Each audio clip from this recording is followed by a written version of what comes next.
nezinu. Mani sauc Kācija, mans tētis. Vitālij. Mēs izveidojam šeit atpūtas kompleksu ar mājiņām, kur visi gribētāji var te atbraukt, atpūsties blakus dabai. Te viss ir izdarīts ar savām rokām. Šis nav glampings, šī ir Latgale. Dabiska, skaista, mierpilna vide. Kā te izskatījās pirms tam? Tas, ka tagad šeit ir skaisti, viss sakops, to mēs redzam, bet kā te bija iepriekš? Nu, kad mēs nopirkām šeit stāvēja māja, visādas kūtīs, ēkas, jā, mēs visus noņēmām no šejienes, izlīdzinājām, jā, zemi. Šitās te niedres, viņas bija visa krasta garumā, jā, mēs visu izgriezām. Var redzēt, kā uz jumtiem viņi ir salikti, jā. Un to visu dara Vitālijs, jā? Jā, tā dara ar savām rokām Vitālijs. Viņš te dzīvo un visu pa bišķiņi, viņš visu taisa pats.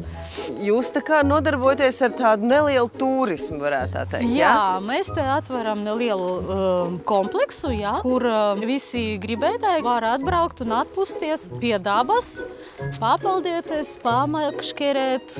Cik tādu makšķernieku ir, kuri grib braukt un makšķerēt? Nu, ļoti daudz.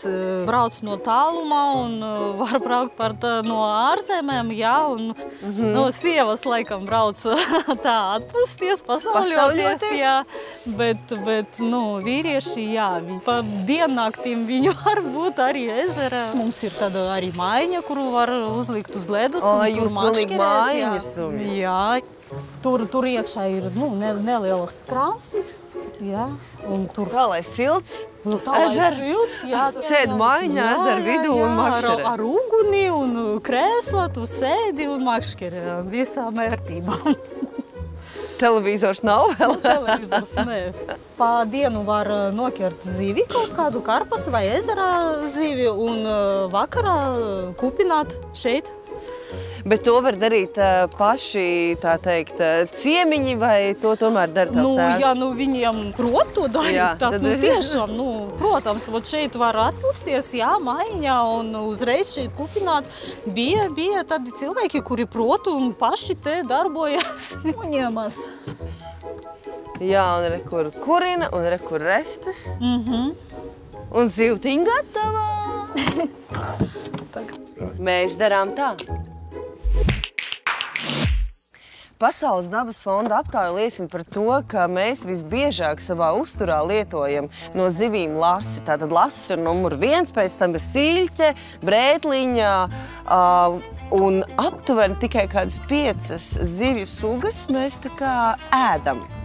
Bet arī dabas fonds aicina cilvēkus papildināt savu zivju ēdienkarti un īpaši ar saldūdens zivīm, tāpēc, ka tieši saldūdens zivīs ir ļoti daudz vitamīnu, kas mums ir kā cilvēkiem vajadzīgi.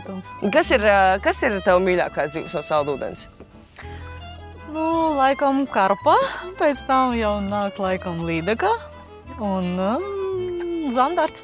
Bet saki, nav bail, ka šī te brīnišķīgā pludmale, ka arī citi kaimiņi noskatīsies no jums un beigās tā Latgale un tā neskartā Latgale tiks pārvērst vienā lielā turisma objektā un ka tā īstā garša var kaut kur pazust.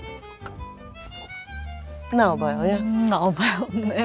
Mēs domājam, ka tas ir forši, ka cilvēkiem, kuri dzīvo kaut kur pilsētā, viņi var izbraukt, nevis ne tikai, vienkārši dabā, jā, bet ar kaut kādām ērtībām, jā. Es domāju, ka tas ir forši, ka, kā pie ezera ir tādas vietas.